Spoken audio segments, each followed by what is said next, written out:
Tinawag ng Office of the Executive Secretary na makasarili ang motibo ni dating Pangulong Rodrigo Duterte na patalsikin sa pwesto si Pangulong Ferdinand Marcos Jr. Sa inilabas na statement ngayong hapon, sinabi ni Executive Secretary Lucas Bersamin na nakakagulat ang garapalang panawagan ng dating Pangulo sa sandatahang lakas ng Pilipinas na magsagawa ng kudeta laban kay Pangulong Marcos para maipalit sa pwesto ang kanyang anak. Ayon kay Executive Secretary Lucas Bersamin, ang panawagan ng dating Pangulo sa militar na tumalikod kay Pangulong Marcos ay pang-iinsulto sa profesionalismo at sa sinumpaang tungkulin ng sandatahang lakas ng Pilipinas.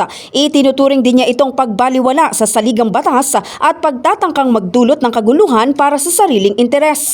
Nanawagan ng administrasyon kay Duterte na igalang ang konstitusyon at tigilan na ang pagiging irresponsable. Binigyang diin ni Bersamin na hindi katanggap-tanggap ang marahas na pag-agaw ng kapangyarihan para lamang madaling maluklok sa pwesto, lalo na kung ito ay idadaan sa karahasan, kaguluhan at pag-aalsa. Payo nila sa dating punong ehekutibo, maghintay sa tamang panahon at sumunod sa tamang paraan. Tiniyak ng pamahalaan na patuloy nilang ipagtatanggol ang bansa gamit ang makaturungan at legal na paraan, kasabay ng pagsisiguro na kikilos ang pamahalaan laban sa anumang hamon na labag sa batas.